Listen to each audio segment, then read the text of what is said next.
ಅವನು ಪಕ್ಕಾ ಕಿಲಾಡಿ. ಆಡೋದಕ್ಕವಳು, ಆಳೋದಕ್ಕಿವಳು ಅಂದ್ಕೊಂಡ. ಪ್ರೀತಿಸಿದವಳಿಗೆ ದೇವರನ್ನ ತೋರಿಸಿ ಕಳಿಸೇ ಬಿಟ್ಟ. ಇಲ್ಲಿಗೆ ಬರ್ತೀನಿ ಅಂತ ವಿಜಯಲಕ್ಷ್ಮಿ ಮನಸ್ಸಿನಲ್ಲೂ ಎಣಿಸಿರ್ಲಿಲ್ಲ. ಅಷ್ಟಕ್ಕೂ ಹೆತ್ತವರಿಲ್ಲದ ಆ ಹುಡುಗಿಗೆ ಈ ಸುರೇಶ ಗಂಟು ಬಿದ್ದಿದ್ದು ಆಶ್ಚರ್ಯನೇ. ಚಿಕ್ಕಪ್ಪನ ಮನೆಯಲ್ಲಿದ್ಕೊಂಡು ಅಂಗಡಿಯೊಂದರಲ್ಲಿ ಕೆಲಸ ಮಾಡ್ತಾ ಇದ್ದಂಥ ಈಕೆಯನ್ನ ಎದುರು ಮನೆಯಲ್ಲಿದ್ದಂಥ ಕಾಲೇಜು ಹುಡುಗ ಪ್ರೀತಿಸಿದ್ದ. ನಂತರ ಮದುವೆ ಇಲ್ಲದೆ ಅವಳು ರೂಮಿನ ತನಕ ಬರಲ್ಲ ಅನಿಸಿದ್ರಿಂದ ಲಗ್ನ ಕೂಡ ಮಾಡ್ಕೊಂಡಿದ್ದ. ಸುರೇಶ್ ತಂದೆ ರಾಮುಲು ಬಂಡ್ಲ ಅನ್ನೋರು ಸಿಕಂದ್ರಾಬಾದ್ ಮೋಂಡಾ ಮಾರ್ಕೆಟ್ ಹತ್ರ MCA ಓದ್ತಾ ಇದ್ದಾಗ 2008 ಮತ್ತು 2010ರಲ್ಲಿ ಮೋಂಡಾ ಮಾರ್ಕೆಟ್ ಹತ್ರ ಒಂದು ಬಾಡಿಗೆ ಮನೆ ತೊಗೊಂಡು ಅಲ್ಲಿ ಓದ್ತಾ ಇದ್ದಾರೆ MCA. ಓದೋ ಸಂದರ್ಭದಲ್ಲಿ ಎದುರು ಮನೆಯಲ್ಲಿ ಈ ವಿಜಯಲಕ್ಷ್ಮಿ ಮತ್ತು ಅವರ ತಮ್ಮ ಮತ್ತು ಚಿಕ್ಕಪ್ಪ ಅವರು ಎದುರು ಮನೆಯಲ್ಲಿ ವಾಸ ಇದ್ದಾರೆ. ವಾಸ ಇರುವ ಟೈಮ್ನಲ್ಲಿ ಇಬ್ಬರಿಗೆ ಪರಿಚಯ ಆಗಿ ಸುರೇಶ್ಗೆ ಮತ್ತು ವಿಜಯಲಕ್ಷ್ಮಿಗೆ ಪ್ರೀತಿ ಬೆಳೆದು ಮದುವೆ ಮಾಡ್ಕೊತೀವಿ ಅಂತ ಅವರು ಡಿಸೈಡ್ ಮಾಡ್ಕೊತಾರೆ. ಆದರೆ ಸದ್ರಿ ಮದುವೆಗೆ ಮನೆಯವರು ತಕರಾರು ಮಾಡ್ತಾರೆ. ಅವರು ತಂದೆ ತಾಯಿ ಸಣ್ಣ ವಯಸ್ಸಿನಲ್ಲಿ ತೀರ್ಕೊಂಡಿದ್ದಾರೆ. ಅವರು ಚಿಕ್ಕಪ್ಪ ಅವರು ಚಲಪತಿ ಅನ್ನೋರು ಅಬ್ಜೆಕ್ಷನ್ ಮಾಡ್ತಾರೆ. ಆದರೂ ಕೂಡ ಇವರು ಮನೆಯವರಿಗೆ ತಿಳಿಸದೆ ಮದುವೆ ಮಾಡ್ಕೊತಾರೆ. ಮದುವೆ ಆಗುವಾಗ ಆತ ಆಕೆಗೆ ಅನಾಥ ಅಂದಿರ್ತಾನೆ. ಹಾಗಾಗಿ ವಿಜಯಲಕ್ಷ್ಮಿಯ ಮನೆಯವರು ಇವನ ಪೂರ್ವಾಪರ ಕೇಳದೆ ಮದುವೆ ಮಾಡ್ತಾರೆ. ನಂತರ ಇಬ್ಬರು ವರ್ಷಗಳ ಕಾಲ ಸಂಸಾರವನ್ನು ಮಾಡ್ತಾರೆ. ಹೀಗೆ ಈ ಹುಡುಗ ಹೆತ್ತವರಿಲ್ಲ ಅಂತ ಹೇಳಿ ಮದುವೆ ಆಗಿರೋದು ಅವನ ಮನೆಯವರಿಗೆ ಗೊತ್ತಿರಲ್ಲ.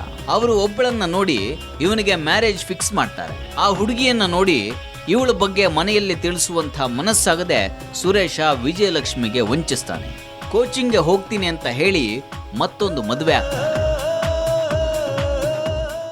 ಇಬ್ಬರು ಕಡಪಕ್ಕೆ ಹೋಗಿ ವಿಜಯಲಕ್ಷ್ಮಿ ಚಿಕ್ಕಮ್ಮ ಮತ್ತು ದೊಡ್ಡಮ್ಮವಾದ ಚಂದ್ರಕಲಾ ಮತ್ತು ಲಕ್ಷ್ಮಿ ಅವ್ರ ಕಡೆ ಹೋಗಿ ಮದುವೆ ಮಾಡಿಸ್ಕೊತಾರೆ. ಅಲ್ಲೇ ಒಂದು ಟೆಂಪಲ್ನಲ್ಲಿ ಫೆಬ್ರವರಿ 2014ರಲ್ಲಿ ಬದ್ವೇಲ್ನಲ್ಲಿ ಒಂದು ಮದುವೆ ಆಗ್ತದೆ.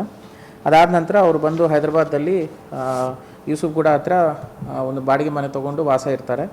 2015 ಮೇವರೆಗೆ ಅವರು ಹಾಗೆ ಮದುವೆ ಮಾಡಿಕೊಂಡು ವಾಸ ಮಾಡ್ತಾ ಇರ್ತಾರೆ.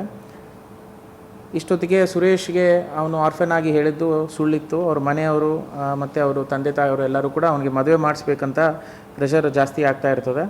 ಪ್ರೆಷರ್ ಜಾಸ್ತಿ ಆದ ನಂತರ ಒಂದು ದಿವಸ ನಾನು ಬೆಂಗಳೂರಿಗೆ ಕೋಚಿಂಗ್ಗೆ ಹೋಗ್ತಾ ಇದ್ದೀನಿ, 3 ತಿಂಗಳ ನಾನು ಮನೆಗೆ ಬರುವುದಿಲ್ಲ, ಕೋಚಿಂಗ್ ಹೋಗ್ತೀನಿ ಅಂತ ಹೇಳಿ ಸುಳ್ಳು ಹೇಳಿ ವಿಜಯಲಕ್ಷ್ಮಿಗೆ ಅವನು ನೇಟಿವ್ ವಿಲೇಜ್ ಆದ ಕಮರಂ ವಿಲೇಜ್ಗೆ ಹೋಗಿ ಇನ್ನೊಂದು ಮದುವೆ ಮಾಡ್ಕೊತಾನೆ ಇನ್ನೊಬ್ಬ ಲೇಡಿಗೆ. ಹೀಗೆ ಮದುವೆ ಮಾಡಿಕೊಂಡು ದೂರ ಇದ್ದವನಿಗೆ ವಿಜಯಲಕ್ಷ್ಮಿಗೆ ಸತ್ಯ ಹೇಳುವಂಥ ಧೈರ್ಯ ಬರಲ್ಲ. ಫೋನ್ ಸ್ವಿಚ್ ಆಫ್ ಮಾಡಿಕೊಂಡು ಅವಳಿಂದ ದೂರ ಆದರೂ ಆಕೆ ಖಂಡಿತ ಹುಡ್ಕೊಂಡು ಬರ್ತಾಳೆ ಅಂತ ಅನಿಸಿದೆ. ಕೊನೆಗೆ ಸ್ನೇಹಿತನೊಬ್ಬನ ಹತ್ರ ತನ್ನ 2 ಮದುವೆಯ ಕತೆ ಹೇಳ್ಕೊಂಡು ಸಹಾಯ ಕೇಳ್ತಾನೆ. ಆಗ ಇಬ್ಬರೂ ಸೇರಿ ವಿಜಯಲಕ್ಷ್ಮಿಯನ್ನ ಮುಗಿಸುವಂಥ ಪ್ಲಾನ್ ಮಾಡ್ತಾರೆ. ಅವನು ಕ್ಲೋಸ್ ಫ್ರೆಂಡ್ ಕುಮಾರ್ ಅನ್ನೋನು ಪಕ್ಕದಲ್ಲೇ ಇನ್ನೊಂದು ವಿಲೇಜ್ನಲ್ಲಿ ಇರ್ತಾನೆ. ಅವನಿಗೆ ಮಾತ್ರ ತಿಳಿಸ್ತಾನೆ. ಕುಮಾರು ಮತ್ತು ಸುರೇಶ್ ಇಬ್ಬರು ಕೂಡಿಕೊಂಡು ಒಂದು ದಿವಸ ಡಿಸೈಡ್ ಮಾಡ್ಕೊತಾರೆ ವಿಜಯಲಕ್ಷ್ಮಿಗೆ ಏನಾದರೂ ಮಾಡಿ ಮರ್ಡರ್ ಮಾಡೋದಾಗಲಿ ಏನಾದರೂ ಮಾಡಿ ಇವ್ರಿಗೆ ಬಿಡಿಸ್ಕೋಬೇಕು, ಇಲ್ಲಾಂದರೆ ಸಮಸ್ಯೆ ಆಗ್ತಾಯಿದೆ ಅಂತ ಡಿಸೈಡ್ ಮಾಡಿಕೊಂಡು ವಾಪಸ್ ವಿಜಯಲಕ್ಷ್ಮಿ ಹತ್ರ ಬಂದು, ಸುರೇಶ್ ನಾನು ಬೆಂಗಳೂರಿಗೆ ಹೋಗ್ತಾ ಇದ್ದೀನಿ, ಕೆಲಸ ಹುಡ್ಕೊತೀನಿ, ನಾನು ನೀವು ಇಬ್ಬರು ಕೂಡ ಹೋಗಿ ಬೆಂಗಳೂರಿನಲ್ಲಿ ವಾಸ ಇರೋಣ, ನಾನು ಜಾಬ್ ನೋಡಿಕೊಂಡು ವಾಪಸ್ ಬರ್ತೀನಿ, ವಾಪಸ್ ಬಂದಾಗ ನಿಮ್ಗೆ ಕರ್ಕೊಂಡು ಹೋಗ್ತೀನಿ ಅಂತ ಹೇಳಿ ಅವನು ಮತ್ತು ಕುಮಾರ್ ಇಬ್ಬರು ಬೆಂಗಳೂರು ಬರ್ತಾರೆ. ಬೆಂಗಳೂರಿಗೆ ಬಂದವರು ಇಂಟರ್ನೆಟ್ಟಲ್ಲಿ ಯಾವ ಸ್ಥಳ ಹತ್ಯೆಗೆ ಯೋಗ್ಯ ಅಂತ ಹುಡುಕ್ತಾರೆ. ಗೋಕರ್ಣವನ್ನು ಆಯ್ಕೆ ಮಾಡ್ತಾರೆ. ಎಲ್ಲಿಗೆ ಹೋಗಬೇಕು, ಎಲ್ಲಿ ಮರ್ಡರ್ ಮಾಡಿದರೆ ಸರಿಯಾಗಿರ್ತದೆ ಅನ್ನೋದು ಕೂತ್ಕೊಂಡು ವಿಚಾರ ಮಾಡಿ ಇಂಟರ್ನೆಟ್ನಲ್ಲೆಲ್ಲ ನೋಡಿಕೊಂಡು ಆಮೇಲೆ ಗೋಕರ್ಣಕ್ಕೆ ಸೆಲೆಕ್ಟ್ ಮಾಡಿಕೊಂಡು ನೆಕ್ಸ್ಟ್ ಇಮಿಡಿಯೇಟ್ ಬಸ್ ಹತ್ತಿಬಿಟ್ಟು ಗೋಕರ್ಣಕ್ಕೆ ಬರ್ತಾರೆ. ಗೋಕರ್ಣಕ್ಕೆ ಬಂದ ನಂತರ ಅವರು ಇಲ್ಲೆಲ್ಲ ಪ್ರತಿಯೊಂದು ಕೂಡ್ಲು ಬೀಚು ಎಲ್ಲ ಜಾಗ ಎಲ್ಲ ತಿರುಗಾಡಿ ರಾಮತೀರ್ಥ ಮತ್ತು ಭರತಗುಡ್ಡ ಹತ್ರ ಹೋಗಿ ರೆಕ್ಕಿ ಮಾಡಿಕೊಂಡು ಫೈನಲಿ ಭರತಗುಡ್ಡ ಮತ್ತು ರಾಮತೀರ್ಥಕ್ಕೆ ಐಡೆಂಟಿಫೈ ಮಾಡ್ಕೊಂಡು ಸೆಲೆಕ್ಟ್ ಮಾಡ್ಕೊಂಡು ವಾಪಸ್ ಬೆಂಗಳೂರಿಗೆ ಹೋಗ್ತಾರೆ.